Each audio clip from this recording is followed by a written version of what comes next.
Carnegie Moscow Center is very honored and privileged to have this discussion on a very timely and important subject. It's the U.S. policy towards Asia-Pacific in the era of Trump. I think that I just start with introducing myself. My name is Alex Gabuev. I'm a senior fellow and chair of Russia and Asia-Pacific program at Carnegie Moscow Center. The housekeeping announcement is that if you need translation devices, because this session will be held in English, the translation devices are just outside of this room. We will talk for about an hour or so, and then we'll jump into Q&A. So you will have a lot of opportunities to ask questions. And please, when you're asking questions, A, introduce yourself, and B, tell us whom the question is directed to. We are very happy to have this great lineup of speakers who represent various think tanks and research organizations in the region. Akio Takahara is an old guest of Carnegie and I think a frequent visitor to Moscow, which is a great news for us. Professor Takahara is teaching Chinese studies at Tokyo University and is one of the best known, if not the best known, that's a Chinese way to introduce him, a specialist on China, but also security in Northeast Asia and the region.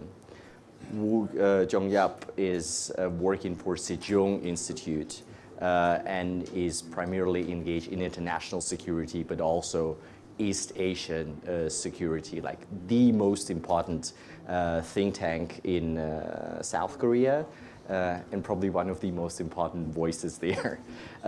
Robin Lewis doesn't need introduction in Moscow, but I think that he is a globe-trotting individual who is Dean of the Public Policy School at RANEPA here, but also has many various hats and have tremendous experience in living in Asia, working in Asia, and knowing a lot about US and Russia's engagement with China in particular, but also with Asia in general. I think that we are here at a very interesting time to discuss US policy in Asia-Pacific. President Trump just has concluded his maiden Asia trip to outline his broad vision and policy, visited many countries. That was the longest trip by the US president in decades to this region. And I think that we are still trying to make sense of whether the US has an Asia policy or it doesn't. So I think that's the first question to every single panelist, and I go one by one. Akio, what's your sense? Does the US under Trump has an Asia policy? If there is an Asia policy, what is it? Because I can name easily Obama's Asia policy. We can discuss whether that was good or bad, but there was a policy. Does Trump have an Asia policy? And how is it viewed in Tokyo? Well, I suppose I can only speak very briefly about that, because I suppose I share the sentiment with many perhaps here that we don't see a major set of policy lines to come out. We haven't seen a major document. We all know that he made a tour around East Asian nations this time, but the speech that Mr. Tillerson gave just before this Trump visits and the messages that we seem to get during Trump's visit from Trump himself seem to be rather contradictory. So that sort of gives us another sign that there is no clear set of Asia policy.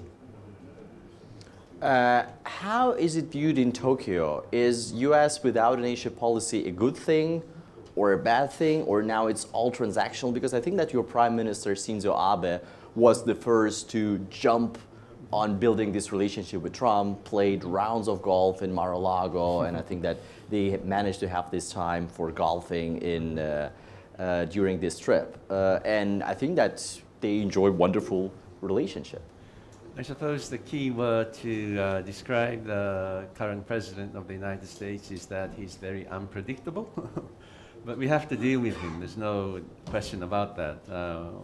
Whatever kind of a person he is, we have to deal with the President of the United States, and I suppose our Prime Minister, Mr. Abe, has been trying very hard to engage with him. And yes, as you say, I think he's rather successful in doing that. So we would like to have more predictability from Mr. Trump. So we would like him to have a clearer set of Asia policies, but I'm afraid we haven't got that yet. What's the Japanese approach in navigating DC? Because under Obama and with every normal US president, you would go buildings and hear basically the same points on policy lines, be it in Pentagon, State, White House, National Intelligence Council. So the message was kind of confronted, and it was very clear cut. What's the strategy? Whom is Tokyo talking to in DC? That's a very interesting and good point. But I suppose all the formal channels are not as reliable as they used to be, and therefore, how can you seize the attention of people surrounding Mr. Trump is very important. For example, in the case of Mr. Abe flying to New York and meeting him in the first place before he became president was through Mr. Kushner and perhaps his wife. So I suppose the Japanese understand the rule of the game. You know, as much as the Chinese and perhaps the Russians, we all now know that it is important to get close to the people who are very close to Mr. Trump. All right. I think that we were supposedly talking to a very different and wrong guy who is now probably working with Special Counsel Robert Mueller. I'm talking about the shortest career of the National Security Advisor General Flynn. But put this aside, Mr. Wu, I think that Korean Peninsula has been sort of very much in the headlines and very much in Trump's Twitter, which is now the official, like the replacement for the long strategic document that Akio was talking about.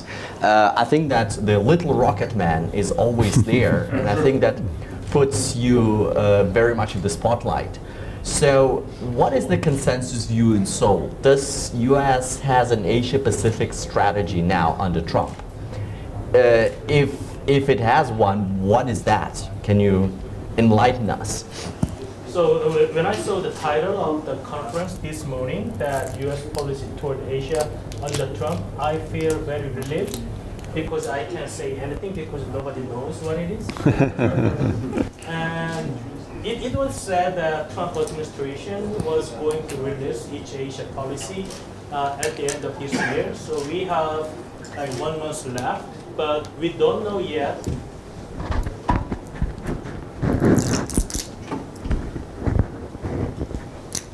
We don't know yet whether it's going to be released soon.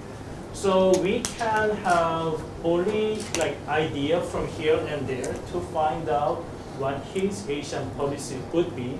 So first one is that the like document released from his campaign just before the election, which is written by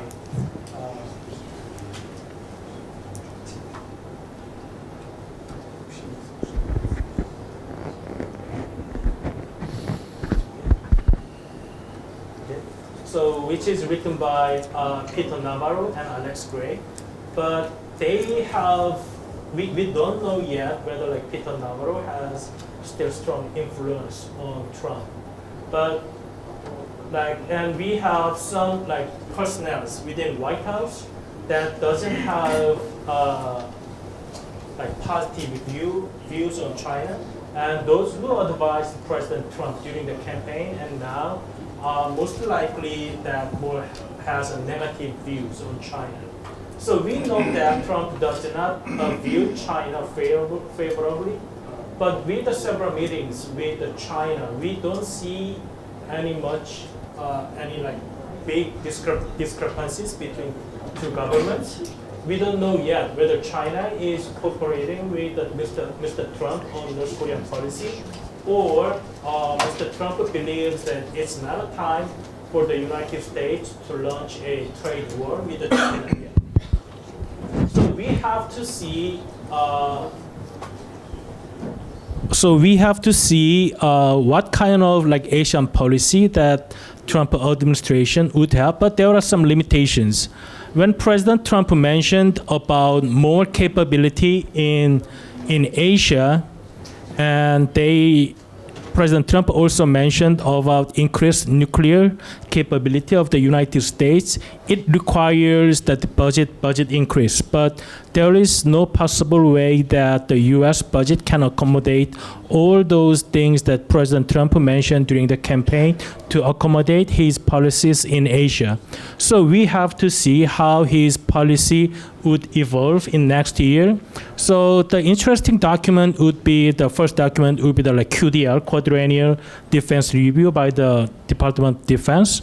But we don't know yet because Trump administration has never like officially said which is their Asian policy. So maybe QDR can be delayed a couple months, maybe later into 2018. And one of the thing has been very clear for President Trump is that somehow he has been devoted to solve North Korea nuclear issues, which has been the very high priority of his foreign policy agenda in Northeast Asia. And the problem that now South Korean government and the US government has is that what would be in the best interest of South Korea. For that, South Korea does not have any consensus. South Korea is pretty much divided in half about the U.S. Approach in South Korea and Korean Peninsula in general. So some Korean people believe that strengthening Korea-U.S. alliance is best in Korea's interest, and some who are close to the new government in Korea also believes that maybe this is the right time for Korea to reset its relations with the United States, because this government of South Korea has been known for less devoting to the ROK-US alliance, and they also believe that President Trump has less commitment on the alliance system of the United States. So they believe that this might be the time for Korea to reset the relations with the United States, and also by doing that, South Korea can position better between the United States and China.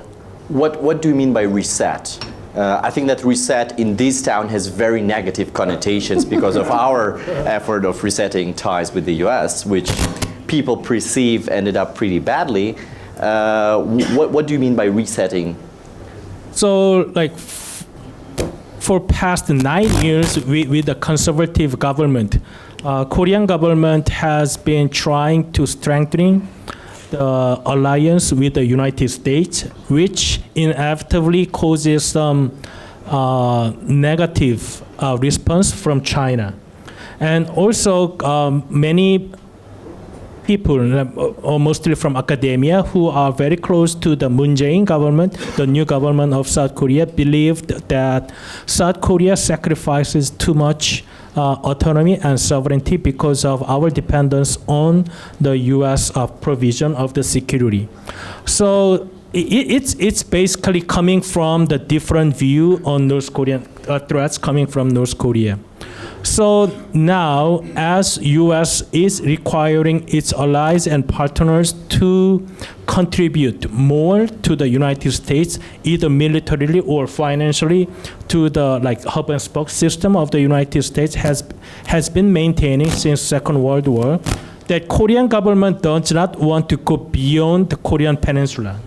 So like Japan has been much more close partner with the United States on that perspective, but Korean government, at least for the government now in Korea, is trying to limit the scope of alliance only on the Korean Peninsula. So there's a pressure from the United States to expand the scope of the alliance, but Korea is trying to limit it. And the previous conservative two governments has been trying to accommodate U.S. request. So now the Moon Jae-in government is more likely to going back to limit the scope of the alliance. Okay, great. Robin, consensus view so far is that the U.S. doesn't have an Asia-Pacific strategy under President Trump. Please enlighten us. Probably you as an American would know better than there is a strategy. I wish I could say there was. I concur with my colleagues. If you look at President Trump's visit to Asia, if you want to be polite, you can call it contradictory. If you want to be more accurate and realistic, you can say it was incoherent, absolutely without any logic. On the one hand, he urged various countries to present a united front against North Korea, and on the other hand, he preached very strenuously a rhetoric of isolationism and trade protectionism. In fact, he said at the ASEAN meeting, America first, we will never again sign a regional trade agreement. And this, in fact, is a perfect recipe for second-rate superpower status and for crippled economic development. So there is no policy at all. I will, in my longer remarks, suggest why that is. I think there's a reason for this. And I would note that at the ASEAN meeting in Vietnam, Trump was very visibly isolated. For me, I think that the real field of contention in Asia is not going to be security issues. I think there's always an element of drama. Of course, nuclear power is dangerous. The leader of North Korea is not stable either. But nevertheless, I think that the real field of competition or cooperation is going to be trade. I think that's the real story moving forward. And on this, Trump has sent some very strong signals. Again, I'll talk a little bit more about this in my remarks. But I would just note that in Vietnam, Trump leveled this attack on the WTO, and the very next day, I'll just read you a sentence that all the other leaders came out with, in which they said, we recognize the work of the WTO in ensuring international trade is rules-based, free, open, fair, transparent, predictable, and inclusive. So this was a joint statement that Trump flatly contradicted. So I think many countries, including some of us in the US, see that he is out of step with the rest of the world. All right. What else do you want to say? Because you mentioned some remarks. We're going to go back later and each say something longer, right? I think that you can package this right now because okay. then we... Well, forgive me if then this is a little bit longer than maybe it's supposed to be. When Trump was elected, no one was more surprised, no one was more distressed than Trump himself. I think it is very little understood abroad and even in the US that the Trump campaign was a branding and marketing scheme that went terribly wrong. Trump had a very clear strategy to lose the election closely, to pose as the real winner who had the election stolen from him. He had no interest in governing, and I think if you look at his presidency so far, you see someone who is very disinterested in the texture of world affairs, in the actual substance of leadership and governance. I would call Trump what, you all know the phrase from Nassim Nicholas Taleb, the black swan. But when Trump was elected, some of the analysts said, well, it's not a black swan politically. Black swan, for those of you who may not know, is an event of great significance that is impossible to predict and that is very, very rare and sudden. So analysts after the election said, well, it's not that improbable because you had only two candidates and one of them won. But it's not a black swan politically, it's a black swan psychologically. Trump, and I'm a New Yorker, we've known Trump for many decades. And he's very consistent, in fact, in his behavior. So what you're getting as president is the same Trump we all know in New York and all dislike. This is someone who does not read. This is someone who does not listen. This is someone who makes very quick decisions. This is someone whose business has been very much up and down, very erratic, largely a shambles with multiple bankruptcies. And you're seeing this style transferred wholesale to a very different dispensation, a governance, a complex governance and global setting that he is not prepared for and did not want to engage in.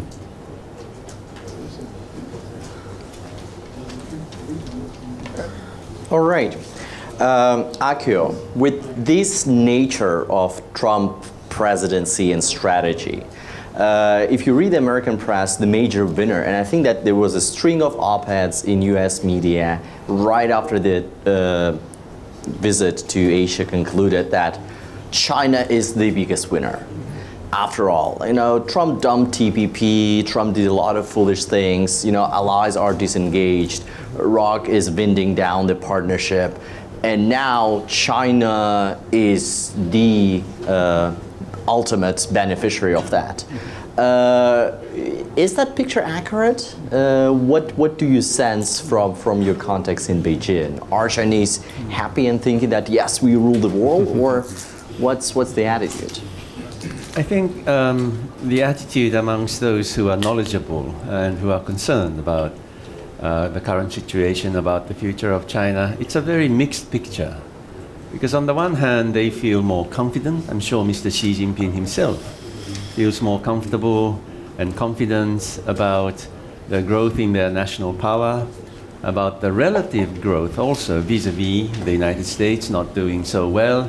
Well, they're doing well economically, but political image, the international status, seems to be declining under the leadership of Trump. And that sort of helps boost the confidence in the minds of many Chinese. However, at the same time, if you look at the future of the domestic developments in China, these fundamental issues are not solved. For example, the reforms are not coming. There's a lot of thunder but little rain. So people are hoping that Xi Jinping, with this concentrated power in his hands, will be able to implement real reforms that could overcome the so-called middle income trap and all that. But they're not quite sure. And if you look at the problem of lack of water, environmental degradation, they have to keep on searching for natural resources, the income gap, the aging of society, which is very serious, and they're not prepared for that yet. And when you think of those things, you get very unconfident. You lose your confidence. So I suppose, and also as far as the leadership of the Chinese Communist Party is concerned, as we all know through the party congress that they just had, they are trying to increase, to intensify the control over society. Why? Why do they have to be so tight in controlling society? Because I think Mr. Xi is not confident about controlling society. Why? Because the society is modernizing. There's more institutionalization, there's more marketization. What does that mean?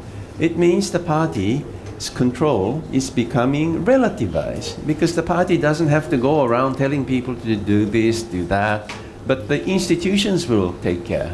The market will take care. So there is this fundamental contradiction between party leadership on the one hand and modernization on the other. And Xi Jinping understands that. Therefore, as I said, there's both confidence and lack of confidence in China at the moment. But many Chinese senior leadership, as we know in our, like Russia's interaction with the Chinese, I think that this town is ruled by paranoia about, we won't discuss whether that's realistic proposition or not, that the deep state, the CIA, the State Department are here to organize color revolution in our neighborhood, inside Mother Russia to overthrow the Putin's government and stuff. And I think that's very well perceived theory in the higher echelons of Chinese power as well, that the US is actually, like all the democracy promotion campaign, all the values the Americans preach, is just a sideshow show for a very cynical geopolitical game to, eliminate a competitor. So with the U.S. in current state of internal perpetual disruption under Trump, isn't that a good news that the major villain, which was trying to subvert you and organize color revolutions on your next door, is somewhere, absorbed in its domestic mess? What's interesting about Xi Jinping's leadership is this time at the party congress, he himself acknowledged that the principal contradiction in China has changed. It used to be that between the ever-growing material and cultural needs of the people and the lagging production on the other. However, this time he changed this formula and said that the principal contradiction is between the ever-growing needs of the people for a beautiful life, for a better life, and the inadequate and uneven development on the other. And he explained to people, what does he mean by this ever-growing need amongst the people for a beautiful life or a better life? He said the people want democracy. Well, of course, democracy within one-party rule. But he said the people want rule of law, people want equality, people want justice, people want security, and people want an environment. So it's interesting that he himself understands this is not necessarily coming from the United States, but it's coming from within. It's more an endogenous kind of development in people's desires to have these things. So, yes, he is worried that the outside forces, mainly the Americans, are trying to topple the government's color revolution. That's certainly there. But at the same time, he understands it's not only that. It's not only exogenous pressure, but also there is pressure from within. All right. Jung-Yeop, I think that so far the ROK case was one of the most closely watched by this geopolitical competition for influence, and you mentioned that as well, between China and the US. And the deal or the agreement that China has sort of reached with Seoul on that is viewed by many as the US is retreating and Seoul is trying to increasingly accommodate Beijing's growing interests, knowing that maybe Trump will be not that much invested in the alliance and you have to, build a relationship to this giant neighbor which is very unhappy about that development. So how do you see that going forward? Is it really that China is feeling the power vacuum and has much more maneuvering space in building this relationship to formal U.S. allies? So during the South Korea's previous government, the strategy that Chinese government wanted to use is using the historical issues with Korea against Japan, because in the previous Korean government, which is conservative, that means strengthening the ROK-US alliance, like the wedging the relations between Korea and the US in security matters would not work effectively. That is why Chinese government wanted to use these historical issues against Japan to strengthen its ties with South Korea. And South Korean government at that time also had the view that the China might help South Korea in North Korean policies, not only in denuclearizing North Korea, but also in the long run, China can help South Korea in unifying North Korea in South Korea's term. But as threats from North Korea has been getting worse, South Korean government, even though it was also hesitant and reluctant to accept the deployment of USS system on Korean Peninsula during the conservative government, but it finally accepted the deployment of that on Korean Peninsula. And they actually made it a done deal before the new government launched it May this year. So as all you already aware that Chinese government unofficially retaliate South Korean economy, banning the group tours to South Korea, and also make it very difficult for South Korean like cosmetics and fine end product to get into Chinese market. And we reached the agreement between two governments on the 31st of the October. And that there are like mainly three terms that even though many argues that it includes three no's, that means no more that, no U.S.-led MD system, and no trilateral military cooperation between Korea, U.S., and Japan. But if you look at the text, there is no such promise. The text says that the China expressed its concerns on the U.S.-led MD system and stat deployment, and also the trilateral military cooperation. So now the concerns that U.S. might have, also the conservative side of Korean politics have, is that then why would China accept the deal? Because like Korean government has been saying that we are not going to be a part of U.S.-led MZ system, and we have never like really discussed the possible deployment of additional THAAD system on Korean Peninsula. And we've never really talked about the like military alliance with Japan because of the history issues. So we still can do the security cooperation with Japan and the United States, but the security alliance is a totally different matter. So that has been the continuous policy pursued by both conservative and progressive governments in Korea. So there's nothing new.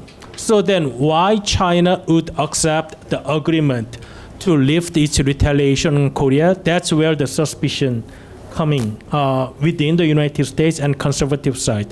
So maybe there was something else. And South Korean government denies any other like promise or commitments that Korean government made, but Chinese government since then has been arguing that South Korean government should following its like promise or like the agreement. So maybe with the nature of the new Korean government and the nature of the Trump administration, the Chinese government might see the opportunity that they can be somehow weaken the ties of Korea, US, Japan, like virtual alliance in Northeast Asia by like tackling the Korean part. So you think that it's mainly domestic politics in Korea which is driving that? So it's the new liberal government which is more inclined to mend relationship with China or that, and then like Trump's messy nature, not having ambassador in Seoul and stuff comes as a secondary factor, but not the primary driver of the agreement of October 31st. I think there are also reasons that Chinese government wanted to move forward, because they realized that there is no way the South Korean government and the U.S. government agreed to withdraw that system out of Korean Peninsula. So if they cannot achieve that goal, then there is also bad like reputation issues for China as well, because like when Trump mentioned about like America first and protectionism, Chinese government always mentioned like free and fair trade. And now Chinese government unofficially retaliate the trade behaviors between Korea and China. So there are issues that Chinese government also has to manage, and the pay that the price that they have to pay for is not like worthy of doing it like forever. So both Korea and China, they need the like exit, and they just finalize the deal between them. And Chinese government, for their own domestic reasons, they're trying to interpret the agreement their own way. And then, but still the U.S. and the conservative side still has the like suspicion on what would the South Korean government do to satisfy China's demand on those issues? Okay. Robin, you mentioned trade as one of the major domains where this competition with China will unfold. And you see a lot, like trade was not that much mentioned, at least the problematic part of it, during Trump's visit to Beijing. Like there were a lot of contracts signed which nearly compensate for at least 1 year's deficit in US-China trade. And the message seemed to be, you are claiming that we have deficit because of unfair policies, so here we buy additional Boeings and additional amount of US products to compensate for that.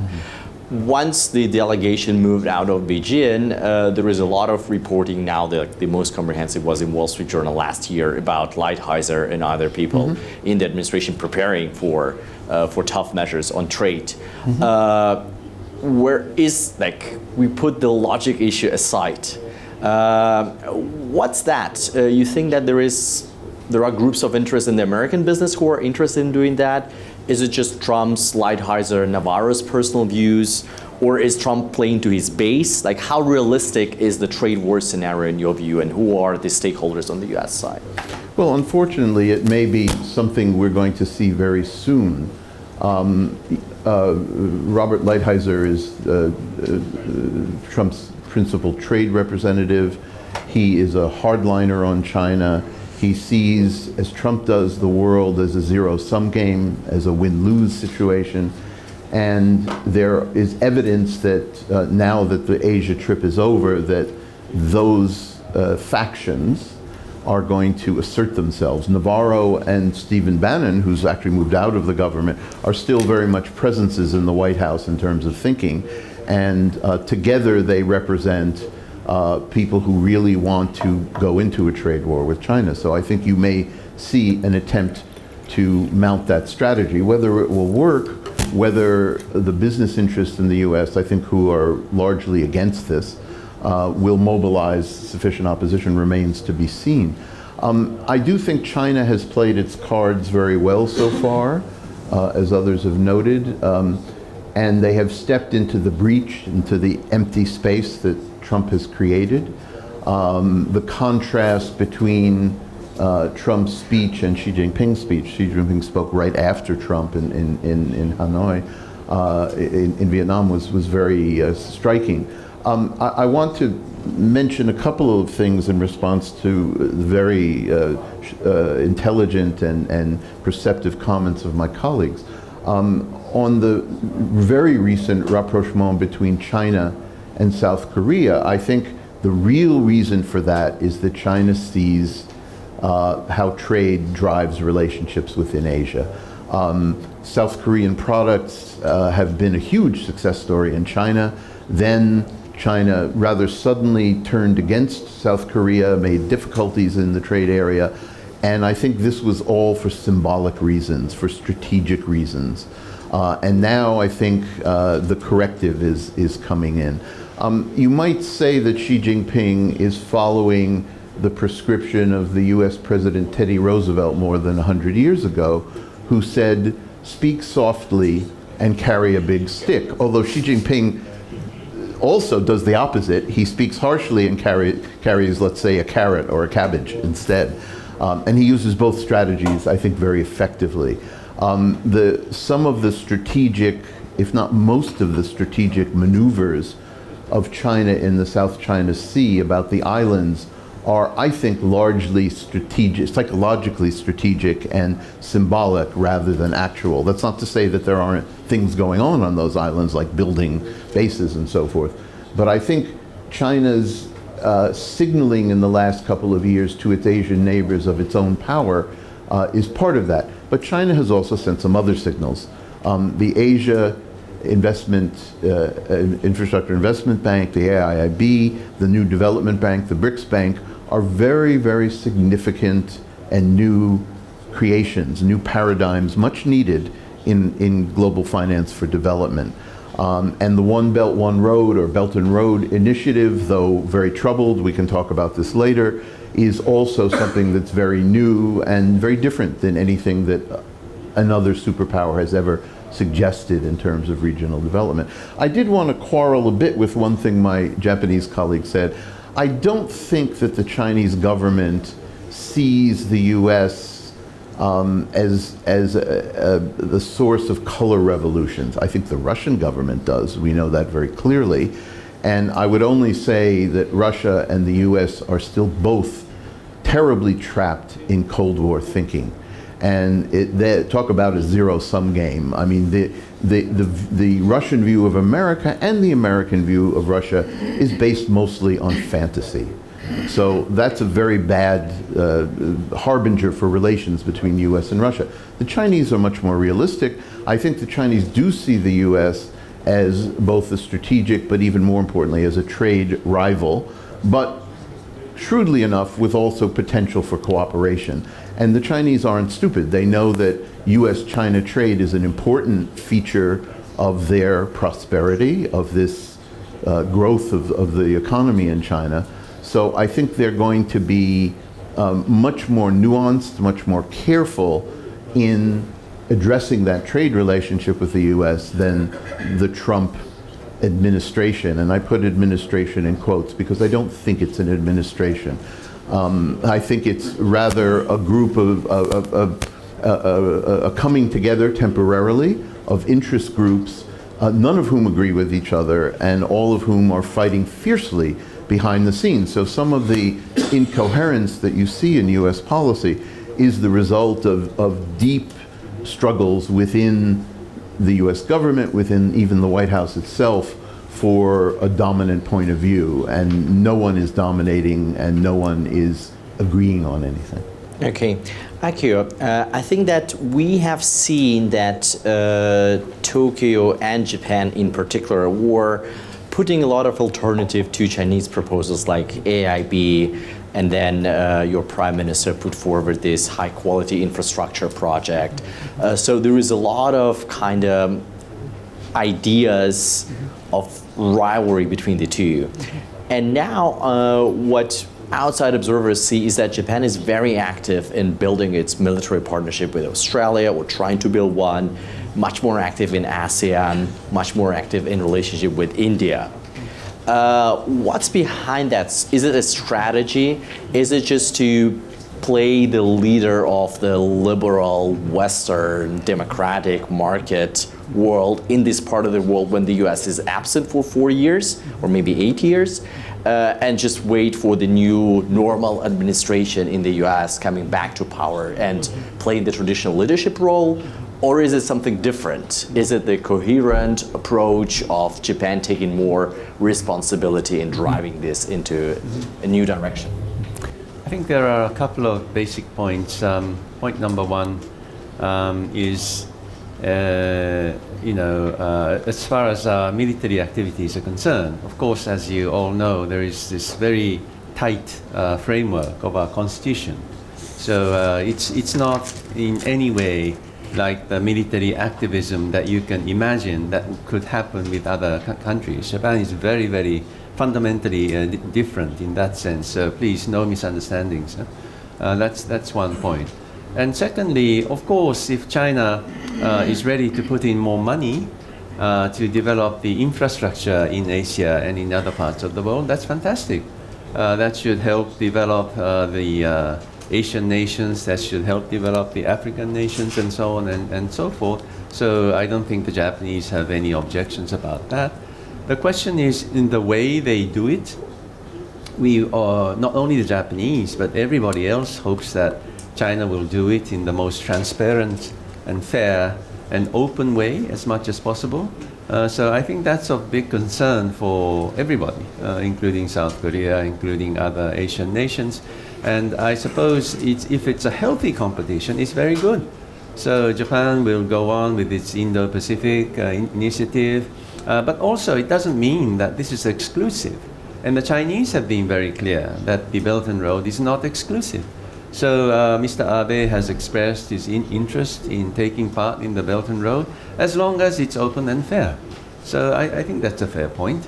And in the future, I'm sure we are looking for concrete projects that we can cooperate So hopefully we will be able to find 1, 2, 3, and make good use of China's increased national power. Why not? Japan's been providing ODA to China for many, many years. It still actually goes on even today. Not the big yen loans. We don't do that for the past 10 years. We stopped doing that 10 years ago. But we still provide these grassroots social and economic development support because we want the stable development of China. And another very basic point is for a country like Japan and South Korea, I believe, there's no choice. We have to maintain our good alliance with the United States on the one hand, but also develop a good relationship with China on the other. That is quite clearly, objectively speaking, I think everybody can see that that's the national benefit of our countries. All right. You mentioned the Indo-Pacific concept as a Japanese concept. It was featured in Tillerson's speech at CSIS, and I think that it was mentioned several times during the trip. What do you make of that?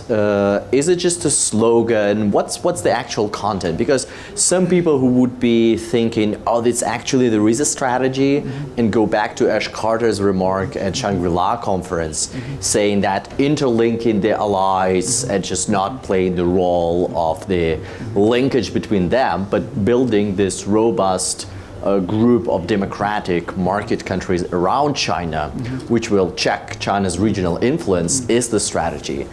To be honest, I'm not too sure what the Americans mean when they use the concept, but as far as the Japanese are concerned, it was made clear last year when we had TICAD, the Tokyo International Conference on African Development, that it is the Indian Ocean that connects the Eurasian continent and the African continent. So it's a very important developmental concept as far as the Japanese are concerned. Okay. Any thinking in Seoul on Indo-Pacific concept? So there was a bit of fuss in Korean media after the Moon-Trump summit in Korea early this month, that because the joint media statement between two governments includes the text that President Trump expresses that South Korea is important. ROK-U.S. alliance is important in maintaining security in Indo-Pacific region. So some newspapers ask questions to government officials, especially in Blue House, that it means that South Korea would be participating in so-called Indo-Pacific strategy. And then the first response from the government is that we do not know what Indo-Pacific strategy is for now, so we don't want to say that whether we are going to be part of it or not. And then the one of the government officials also said that it's the idea proposed by the President Trump, so we didn't have studied it yet fully, so we cannot say what kind of concept it is. And then there was a huge controversy still going on in South Korea about Indo-Pacific strategy. And as you pointed out, that if it is actually free and open Indo-Pacific strategy in Japan, and in South Korea we just call it Indo-Pacific strategy. If the purpose of establishing this Indo-Pacific strategy is obviously containing China, then it's going to be a very difficult choice for South Korea, because as I mentioned in the previous statement, that South Korea is trying to limit the scope of alliance within the Korean Peninsula, because South Korea does not want to be viewed by China that we are participating in the strategic alliance with the other countries to contain China. So I think that the concept of this free and open Indo-Pacific strategy is geared more into like in economic area, but it has a potential to be developed into a strategic area. So like South Korean government would be very reluctant in explicitly expressing its interest in joining. All right. Yeah, I think that's right. And you know, someone said that no one in Asia, Japan or Korea, but even more so the smaller powers, Singapore, Thailand, Indonesia, Philippines, no one wants to have China as an enemy. And the problem with the way the US posturing has been in this last year is that it sets up this opposition of China versus us and trying to push countries into making a choice. I think it's really important to say about China because I think China is now the major strategic, and I don't mean so much security, but in a broader psychological sense, it's the major strategic presence in Asia, and everyone recognizes that. It's a huge economy, it's a huge population, and it has a very sharp sense of purpose. The Belt and Road Initiative and the other financial initiatives, AIIB and the New Development Bank, are, as I said, important new initiatives. But China is already running into trouble with its relations with some of its Asian neighbors. Nepal just canceled the $2 million dam project with China. Last month, Pakistan canceled a $2.5 billion in Nepal, $14 billion dam project in Pakistan. And in Sri Lanka, there's been a project at the Colombo seaport that was canceled, and now it's back again. There's also a controversy, the new port at Hambantota. These are serious difficulties China is facing. And the reason for this, I think this is I wanted to read something to you because this is a wonderful quote. It's from a leading Chinese thinker from a Shanghai think tank, and it shows what the real problem is with, in spite of China's initiatives. He said, talking about Chinese investment in Asia, he said, China needs to protect itself more to guarantee that it is signing a deal with the whole country and not with the person governing at the moment. China is not used to regime change. China is not used to political risk. So China actually is not yet capable of coping with the fact that pretty much all the other countries in Asia have political systems in which governments change and which you have an amount of uncertainty there. So China's real challenge is to change its way of thinking about its neighbors and thinking about an economic and strategic move that's very smart, but also does not yet have the infrastructure, I would say both human resource infrastructure, leadership infrastructure that China needs to play the role it wishes to play in Asian development. Akio? On that point, am I on? Nope. I don't think so. You should be on. Hello, am I on? Yep. Yeah, good, thank you. You know, just like how China also, not only Japan, but China also approached people close to Mr. Trump in the United States. The traditional way of advancing into other countries is the Chinese get close to the leadership, as you mentioned.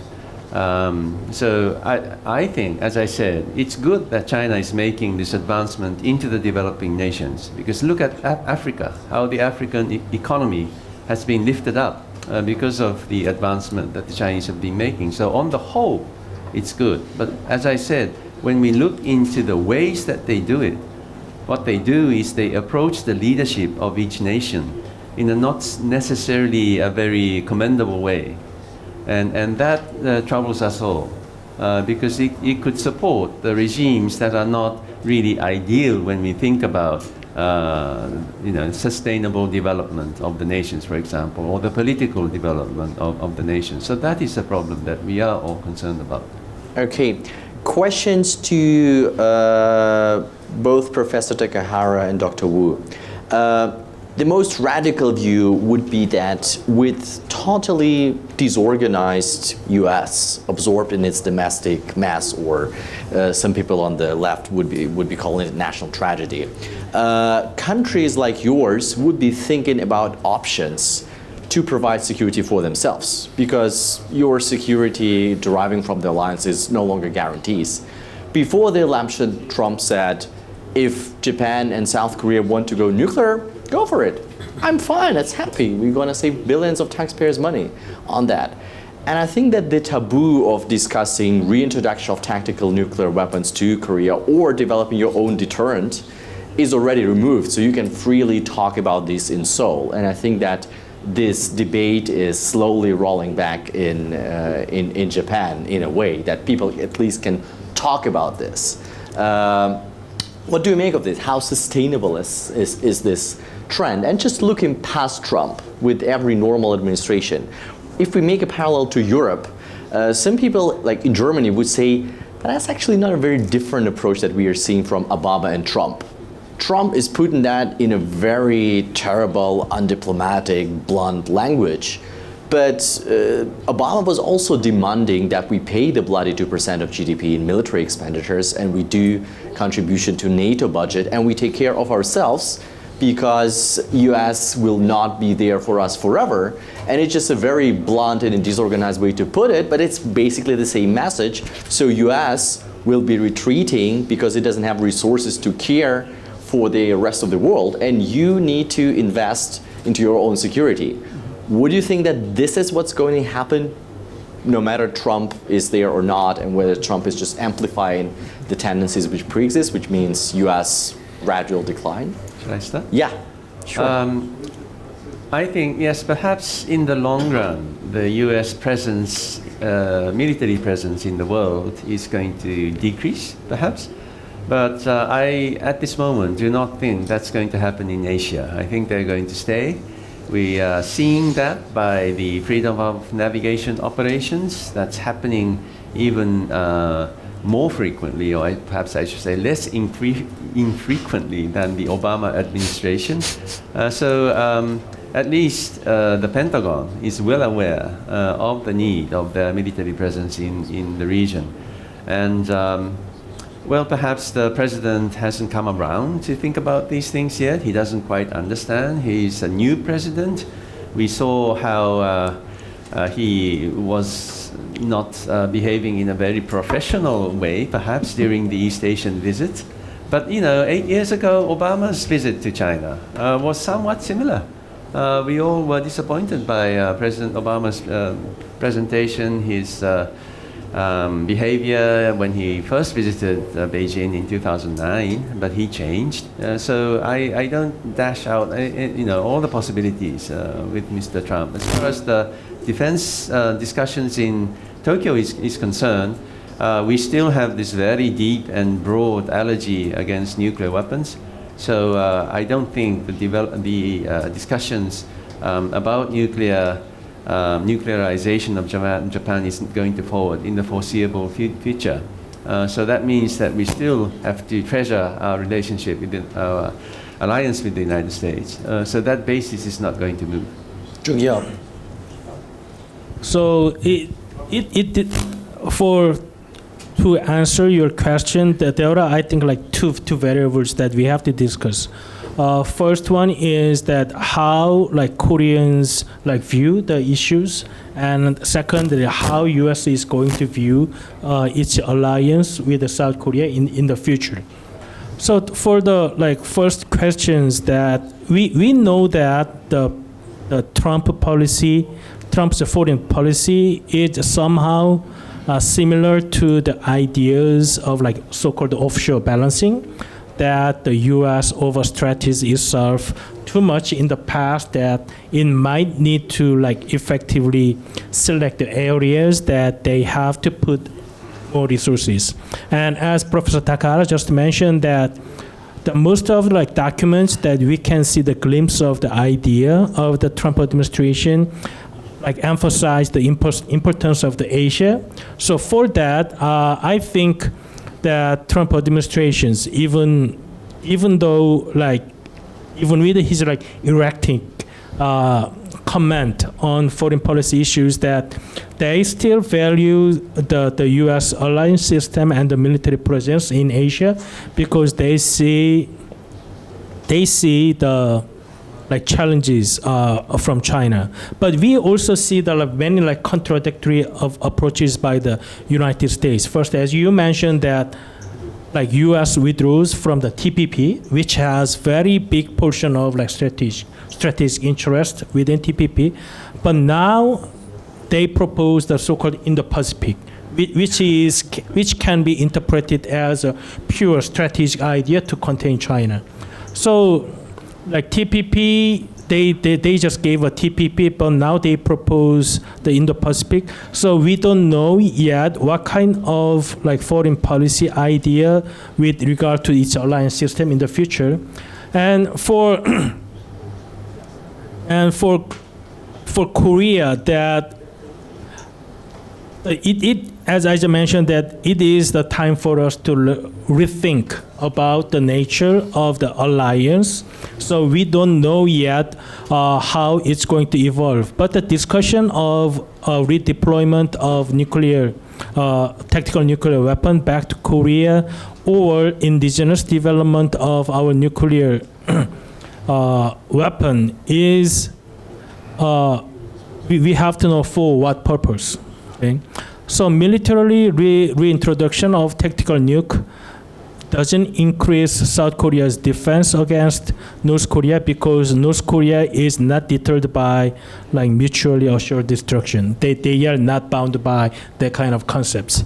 And then whether it increase the Korea's defense capability, we don't know. We have enough conventional forces, enough to deter North Korea so far. So we have firm belief that our current military posture can deter North Korea from attacking unless they are suicidal.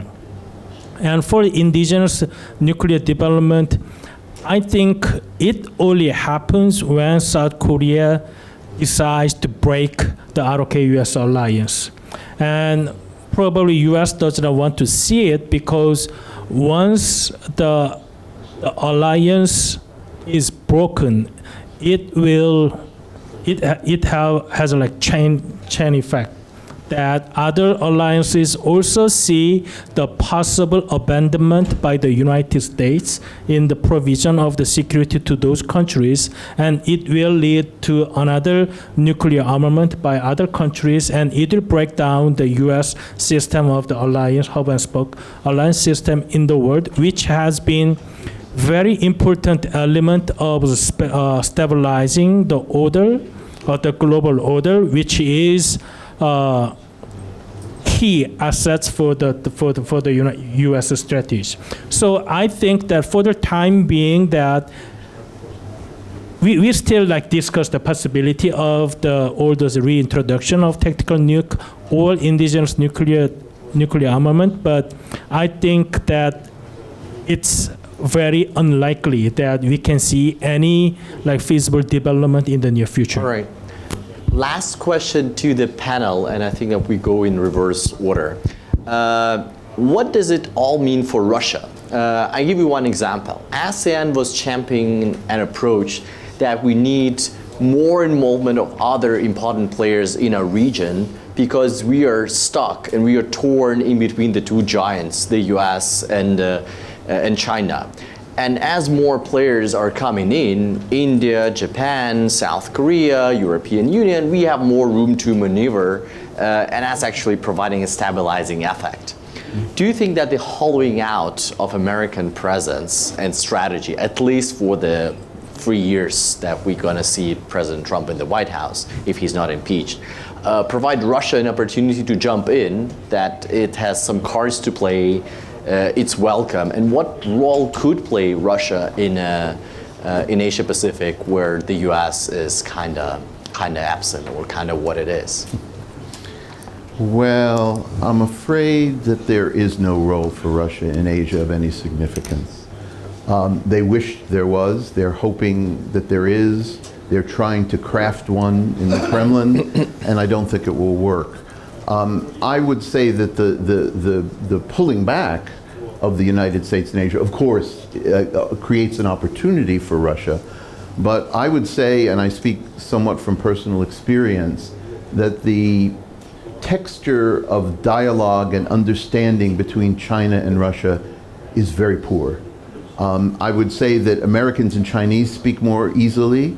I would say that Europeans and Chinese speak more easily. I think that the China-Russia relationship has a long history of surface connectedness, but of deep dysfunction. And I don't see a role for Russia in the trade sphere, because in fact it's China that is taking up that space. And the Russian initiatives like the Eurasian Economic Union are in direct contradiction to ASEAN, to Belt and Road, and to other ventures that the Chinese are championing. So in fact, I think that Russia will continue to try to have a presence in Asia. I'm not optimistic. I think it's a good idea, in fact, that they try to do that. But I think that this has been, Russian-Chinese relations are a cordial, polite dialogue of the deaf. Thanks. I think there are like two elements that how Korea views Russia these days, and one is that for the economic reasons that South Korea is trying to expand its relations with Russia. So that is why President Moon Jae-in came to visit Russia to promote its policy toward its policy named Northern Economy Policy. So he now has a presidential committee on Northern economy, which is to expand its economic relations with Russia. And the constraint on that is that even though Korea is not a explicit participatory of the U.S. sanctions on Russia, South Korea is not really free from the U.S. imposed sanction on Russia. So previous Korean government has been trying to improve its economic ties with Russia, but there are some hurdles that we have to overcome. And second, for security reasons, that even though Korean government has emphasized the role of China predominantly in denuclearizing North Korean issues, but we also hope that Russia could play a role in terms of mediating or influencing that North Korea can change its behavior. So there are a lot of ways that South Korean government is hoping to improve the relations with Russia. And for economy part, I think that it's more of influenced by the Russia-U.S. relations. And second part, we hope that Korean government needs more help from the Russian government. Good luck in that hope on our transformational change on North Korea. Professor Takahara. Yes, on North Korea, no doubt, Russia is an important player. We hope Russia will play a very positive role in cooperation with us. That's point number one. And point number two, of course, Russia is a very important power in the world. It's the one of the permanent members of the Security Council at the United Nations, and therefore, in envisaging, in having a vision about the future of East Asia, I really, really hope that Russia will play a positive role here, cooperating with us in creating a rules-based, open and free regional order in our part of the world. All right. We have about 40 minutes for a Q&A, and there are people with mics. So please, those who have questions, identify yourself. I see one question in the back. And tell us whom the question is directed to. Добрый день, я буду задавать вопрос по-русски. Немножко. Минуточку. Which channel for translation? Into Russian? I mean, from Russian to English? So, otherwise we won't get it. Спасибо.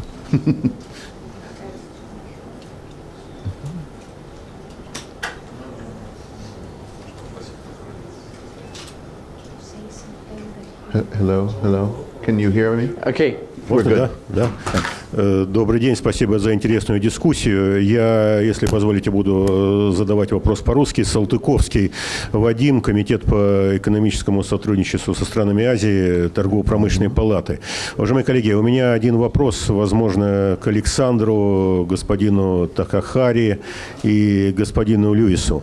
Я был на деловом саммите АСЕАН, который проходил во Вьетнаме, и хотел задать один вопрос. Правильно ли я понимаю, что все-таки транс-тихоокеанское партнерство будет в каком-то виде, но главным драйвером, главным организатором этого партнерства будет являться Япония? Если это так, то я хотел бы, чтобы, может быть, господин Такахара и господин Левис немножко более предметно поговорили на эту тему, насколько возможно возобновление транс-тихоатлантического партнерства под руководством Японии. Это мой первый вопрос. И второй вопрос, он господину Ву Йонгу. В середине декабря, как известно, президент Мун будет с официальным визитом в Пекине. Я бы хотел, чтобы вы немножко, может быть, спрогнозировали результат этого визита, результат этих переговоров. Что южнокорейская сторона ожидает от руководства Китая? Спасибо. All right. First question, TPP revived with Japan in the lead and US absent. Feasible or not, what do you expect? From our point of view, what's important to do now is to talk to these big powers, peoples of the big powers, United States and China, about important principles that we want them to uphold. One of which is free trade, and the other one is rule of law, abiding by the rule of law. So I think it was very good that Japan took the initiative, and because secondly, what we should be doing is to unite all the rest of the world, and keep on sending these messages to the two peoples. And in doing so, and therefore, I think the initiative by Japan, TPP 11, TPP without the United States, was very positive. We have come to an agreement of the overall framework of TPP 11. And our hope is, in the future, maybe not this administration, but the next one, the US will come back. Okay, Robin? Yes, I agree entirely. I think that, furthermore, Japanese leadership with the TPP-11 really, as our colleague just said very clearly, focuses on basic principles like rule of law, like multilateral cooperation, rather than signaling a strategic or hegemonic strategy on the part of Japan. Japan really does see, I think, and does understand very well the great potential for economic cooperation with the other 10 members. And they have signaled that very clearly in a way that was very positively received. All right. Mr. Wu had And there was a question on trying to... It was question on the prospect of Moon-Xi Summit. in December. What do you expect as likely outcomes? So I think that the hope or the expectation for the Moon-Xi Summit in December should be low, because there is nothing much that they can achieve this year. So one of the concerns that Korean government has is how President Xi is going to talk about that issues again, because there is concern within Korean government that even after the agreement between two governments on that deployment, Chinese government still argues that the South Korean government should do more on satisfying China's request on on those like technical elements or military elements on that deployment. And we are going to have like military talks between the Ministry of Defense and the Department of Defense of China, that Chinese military is going to request much more information on that, which Korean government probably not be able to provide. So hope that it does not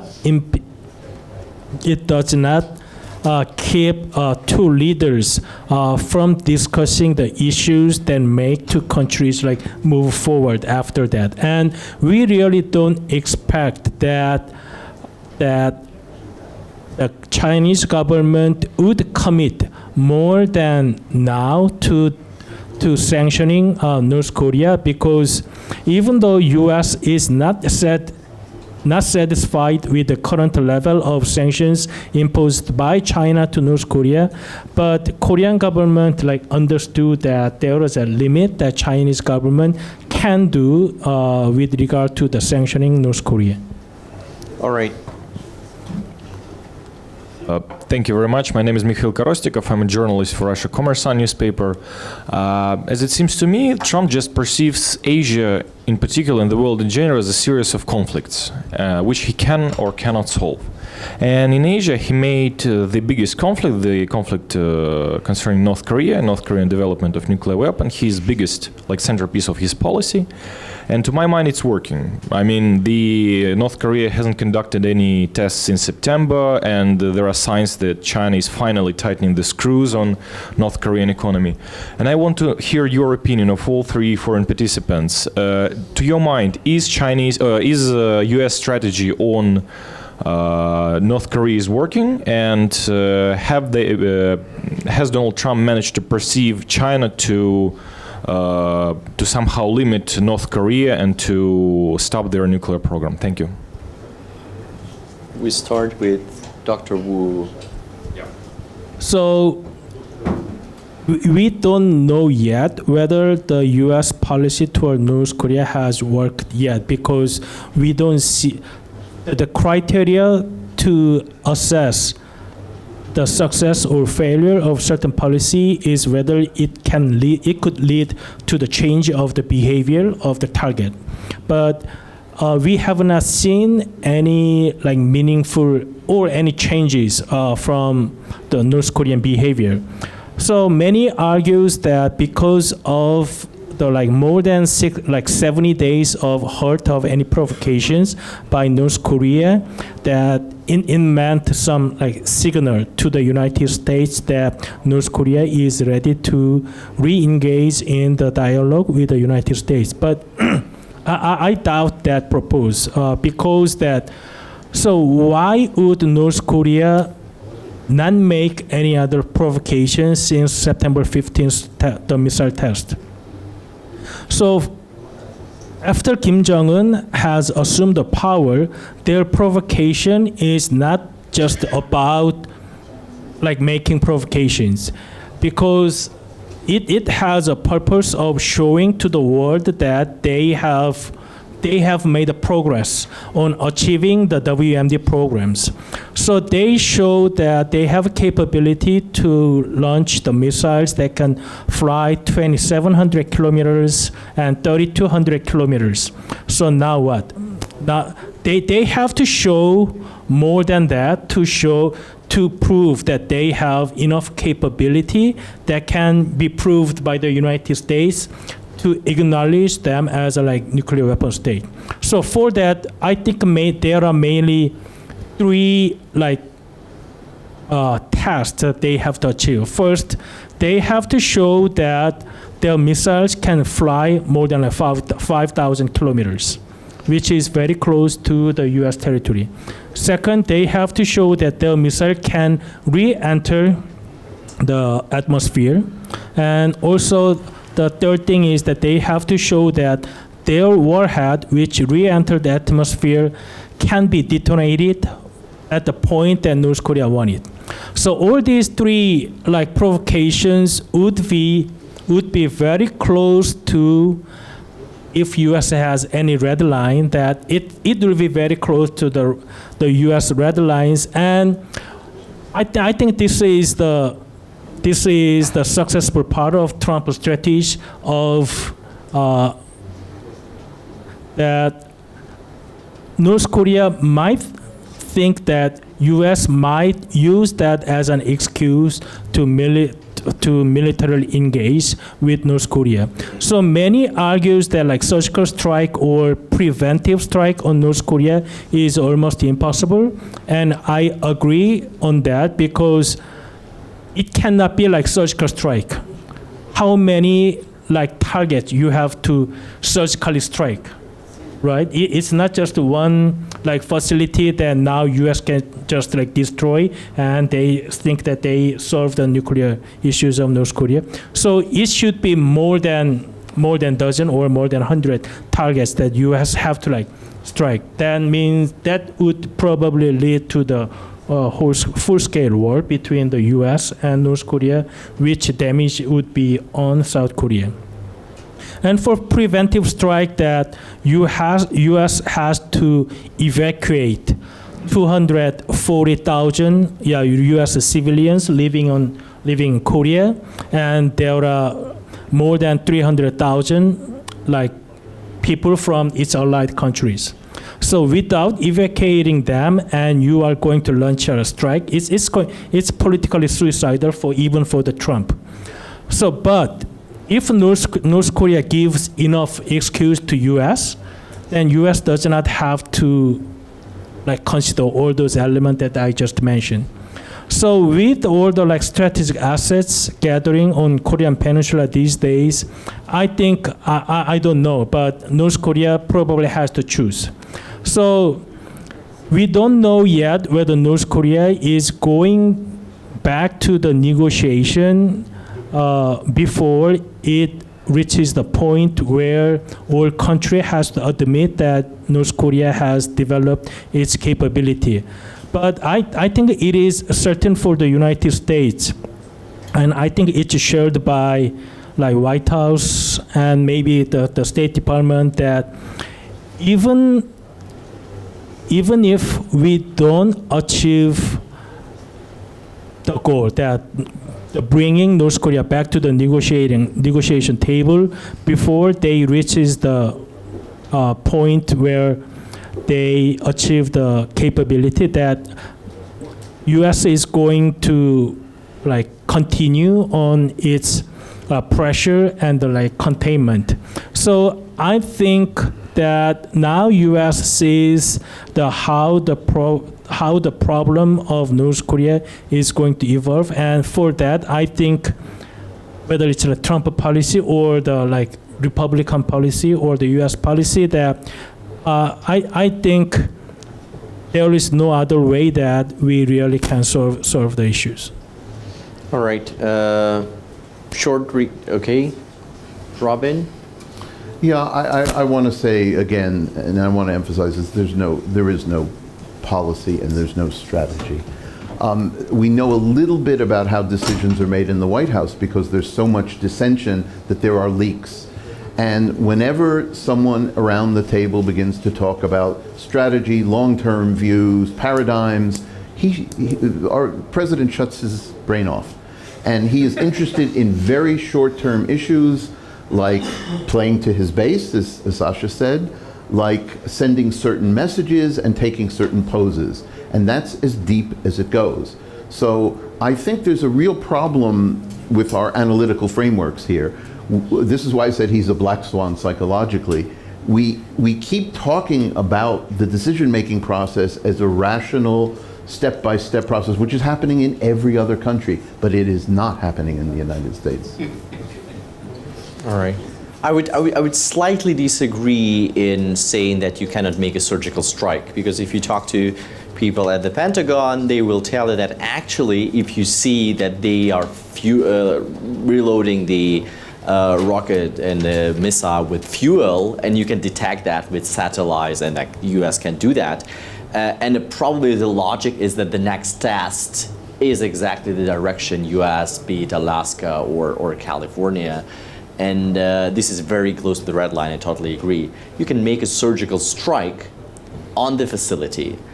The problem is that you need clearly to communicate that this is not a start of a full-off offensive on North Korea proper, but this is you move to my red line too close and I punch you in a preventive strike. But it's going to be surgical, it's going to be limited to the facility itself, and probably it's not going to be public. You don't go out in the media and announce that, you just do it through this secretive channels, be it UN, DPRK UN mission and stuff.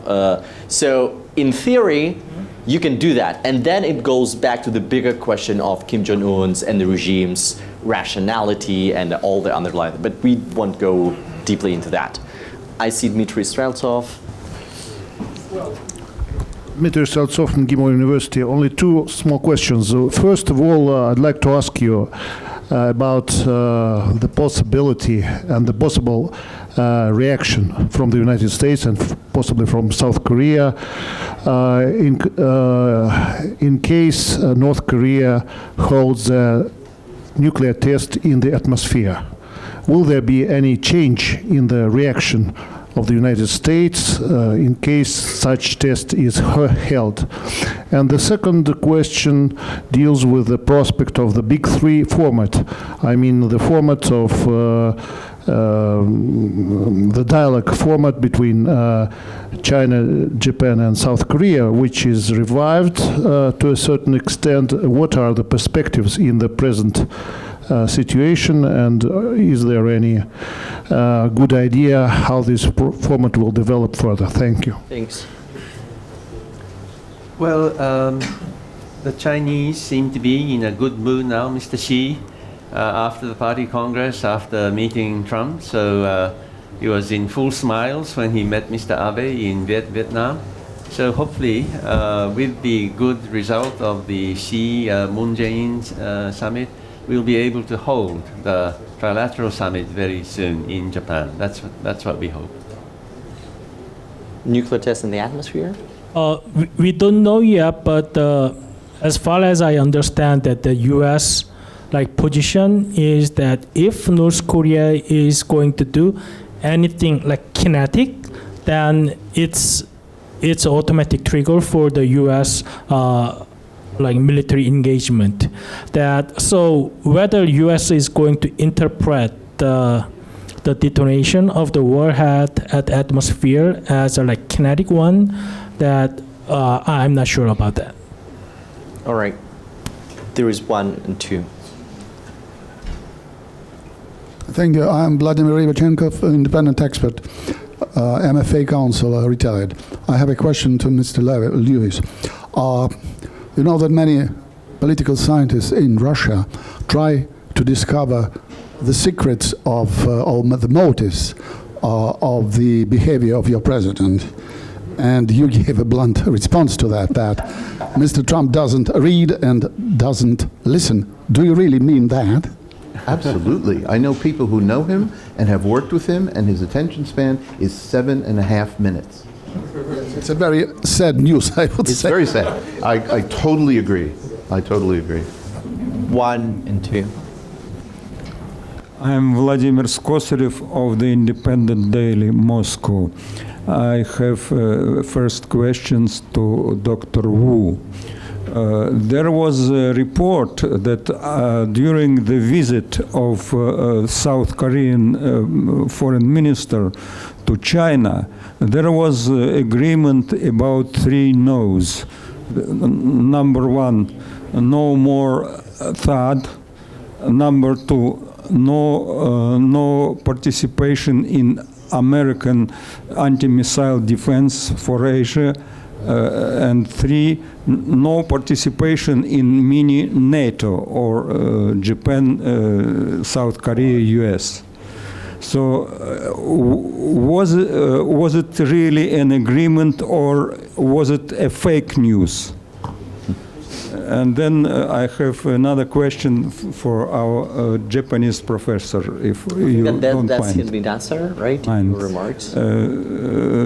Mr. Takahara, do you expect any real progress in Russia-Japan relations? Because up to now we see only some very artificial steps in concerning 4 islands and something very little, and no real possibility for solving real problems.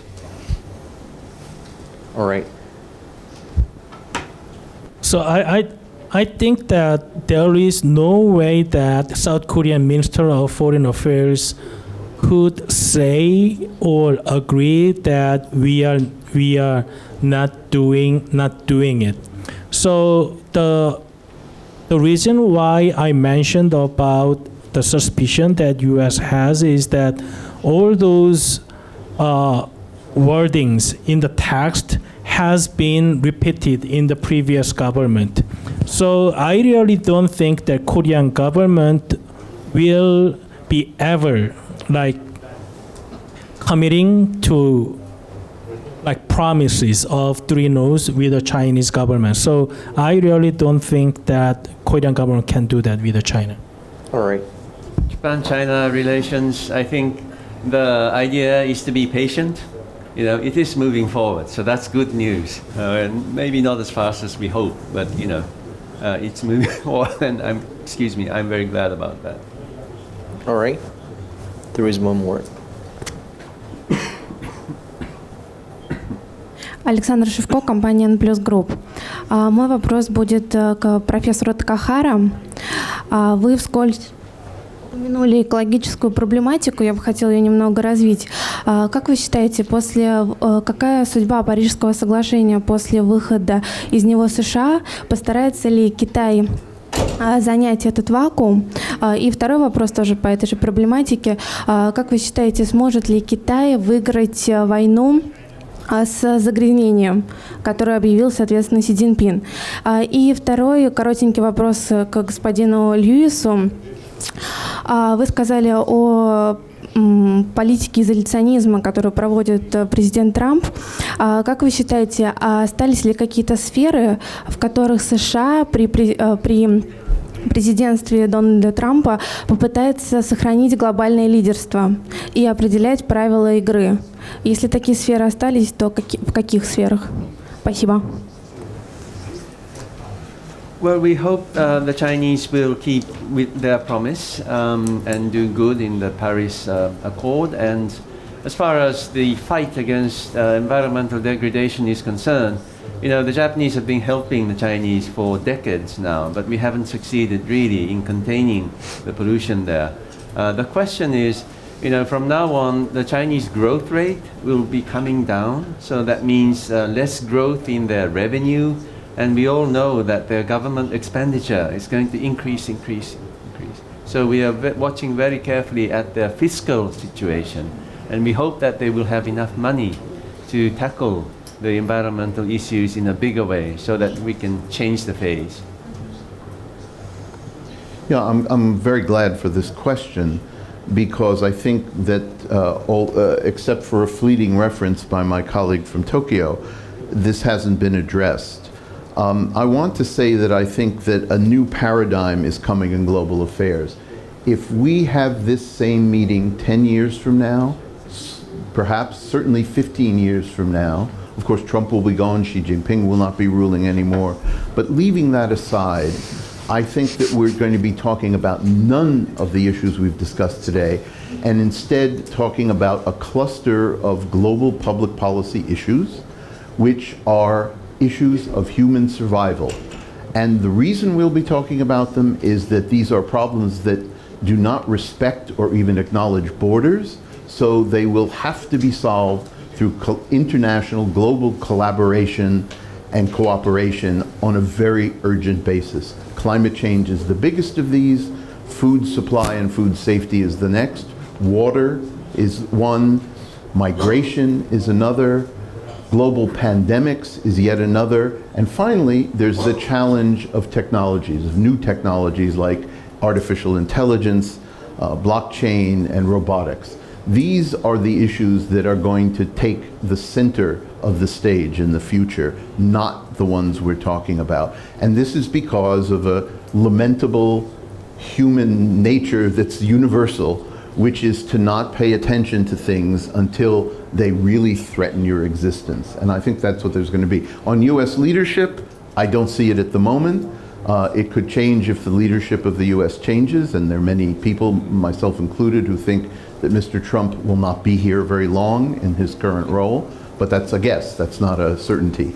But the US certainly is stepping back from any kind of global leadership on this group of issues. In fact, they are running in the other direction on some of them very, very clearly.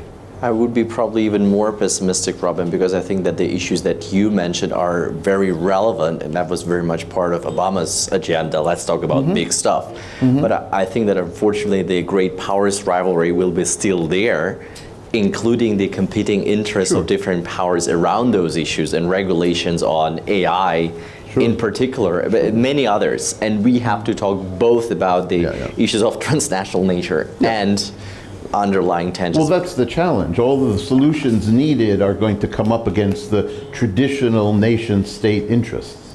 That's why Carnegie carries the parts of international peace very proudly in our name, and I think that this is a very important part which is not to be left out. That's right. Any other questions? I think that we had a very brilliant and wide coverage. I would really dive into the TPP debate, but let's pause for a moment. I think that we come out with a sobering, not super optimistic assessment, but at least it's pretty sobering that we probably don't know what the strategy is. We have a president with 7 minutes, 30 seconds attention span. We have Rex Tillerson, who is maybe on the exit from Foggy Bottom, maybe not. We have a ministry which has a more or less coherent view of what it does and a lot of resources to support that. The DoD, Randy Schreiber will be driving the policy on the region very soon. But that creates a lot of additional problems to everybody, including US traditional allies, including the partner / arch rival China, and it also sees this relationship very problematic. And Russia doesn't have that much potential to use this for its long-term national interest, and probably it will provide more headache to us than it will provide some openings. With that assessment, I will leave you, and please join me in thanking the panelists by a round of applause. Thank you so much.